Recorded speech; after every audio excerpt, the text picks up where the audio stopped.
we've had games where this was the case, where we just don't play as a team and then we don't win. But we've also had the games where we actually play like a team and we get like these fast games where we like actually stomp the enemy teams.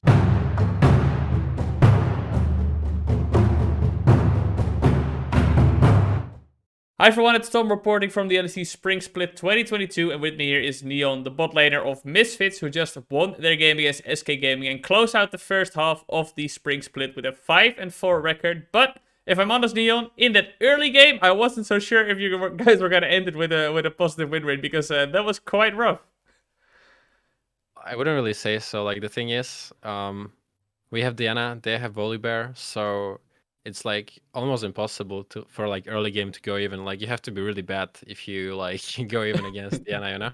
Okay. Because you like specifically pick Volibear so that this Diana gets fucked, you know, because she can't really contest him anywhere, and Volibear is like an insane strong early game champ, so you are kind of bound to go behind, but you still need to like win the game as a team, right? And with the early lead that you get, which is what didn't happen for SK Gaming this game. Right. Well, my concerns came more from the fact that Jinx early on got a few kills, and it's a hyper carry who snowballs a lot. So, but great to hear that you guys still had faith in the team plan overall. In this game in particular, it was Veteo who popped off on the Yasuo, and he has been performing pretty well so far in the team. If I look at just the overall game so far played, how are you feeling about playing with him this year, and how he has been playing a role in the team? Yeah, he's been playing pretty well. He's been playing actually very well. Playing with VTO is kind of interesting because he's not the type of a mid laner to help his team very much. He's like rather a bit selfish. But like I'm fine with that as long as you can like carry with your lead, right? Which is what he can. So yeah, we're all just kind of like usually trying to like help him and give him resources because like we know that he can work with them, you know? Right. Well, it's good to hear that you also have that faith in him there. Then, but enough about other players. Let's talk about you in Misfits, because you came off a rough year, obviously with Schalke no fear, and now thankfully for you, obviously Misfits picked you up. So how was it for you to get that opportunity to play in Misfits? And was that, I wouldn't say a shock to you after such a year, but maybe like, okay, hey, yeah, thankfully people are still interested in me. Yeah, well, okay, so first of all, I wasn't really sure whether I was gonna get like offers or not. I mean, I know what my level is, and I know that I should be playing in the LEC. Yeah. And well, if you like finish the split last, then there are like the chance of you not being picked up on another LEC team is quite high. So I was like worried about that, but like I tried to still do like everything in my control that I could. So I went for like rank 1 in solo queue, and I was like hoping to get at least tryouts Yeah. for some teams, and I did get tryouts, and I tryouted against other AD carries like with Misfits and some other teams, and yeah, I'm happy to be back. And yeah, hopefully I'm proving people that I'm not the not the issue we were last place last summer or whatever, or Right. like the worst AD carry in the league or whatever, which I clearly know that I'm not, you know.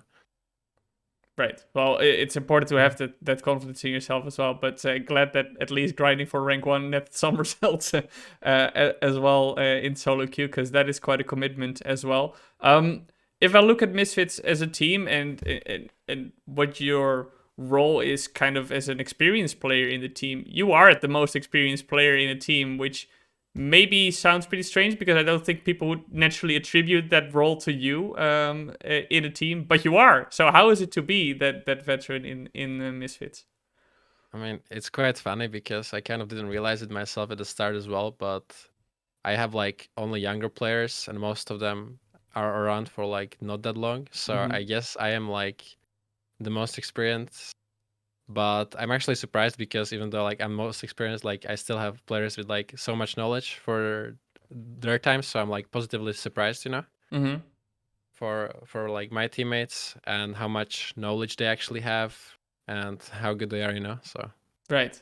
Can you maybe explain some situation in which you notice, okay, yeah, I am the more experienced one, that you need to take charge, or is that not really a thing in the lineup? It's not really a thing. Like in game, like we all have our own roles, and I am not like the main shot caller, right? Uh, but like when it comes like outside of the game, like I can see that certain players still don't really have like the big picture in their head. So a lot of the times, like I can help them look at that after the game. But like when it comes in game, I like what I'm working with. You know, it's not like I have to tell everyone what to do. Or we actually like I'm actually like positively surprised with Zlatan. I didn't expect him to be as good as he is. You know, like I had my doubts about him coming into this team, and because I like never worked with him, I never played against him, but I was being vouched by the coaches that this guy's actually good and he knows what he's doing, and I now believe it. Like yeah. Well, Pretty much one it. worry that I personally had for Misfits when I looked at the roster was that because there's so much young talent on the roster, that maybe there wasn't as much guidance as in game. You know, not somebody who takes charge and says, "Okay, guys, this is where we need to go," and that is something we saw kind of as a problem for Misfits last year, I think, where sometimes it would be very volatile and running all over the place. So, how has it been for the team to work towards getting in sync and getting towards that those similar goals, that you're all on the same page? Yeah, honestly, this is still kind of like a struggle for us. Like a lot of the times we're just like five people shouting on top of each other, and it really just varies, right? Right. And it's like one of the hardest thing for us is to be on the same page and communicate well together, because it often at times everyone just wants to do their own thing, you know? Like everyone just wants to play their own game, and we struggle to play as a team. Like that is like our actual biggest weakness right now. And often at times it can get like a bit frustrating. And yeah, I mean that's literally it. Like we just Right. need to find a way to be a better team and to like trust each other and like follow each other's calls more, because a lot of the times like people just do their own thing, and then there's like no real team play. And we've had games where this was the case, where we just don't play as a team and then we don't win. But we've also had the games where we actually play like a team and we get like these fast games where we like actually stomp the enemy team. So Yeah. So it's still a bit on and off there, but you know, at the same time, it's only the spring split, so you have a lot of time to develop as a team. Now, to round up the interview, Neon, I want to ask about your goals this year. Now, everybody's goals, okay, I want to win the spring split, I want to go to a world, stuff like this. But other than those very obvious goals, what's something for you personally that you seek to achieve in the spring split, or maybe in the longer term this year? yeah, so I'm not gonna go with the classic goal because everyone has this one, right? Obviously. But like a personal goal that I have is to just like after summer split is over and I go back home, or like even after playoffs or worlds or whatever, like when the season ends for me, I just want to be like, okay, I have no regrets. I did my best and I played my best. I played like I wanted, and just like be able to enjoy the time off after I know that I've done my best and put everything into it. So that's kind of my personal goal. Yeah, was it something that you did struggle with last year after the offseason? You're like, yeah. I mean, I did have some regrets about last year for sure, but ultimately I considered myself slightly unlucky because of like, you know, Schalke swapping players, selling Abedage and like everything. So it wasn't like that bad, because I knew that I was kind of unlucky, or like uh fuck, I forgot the word.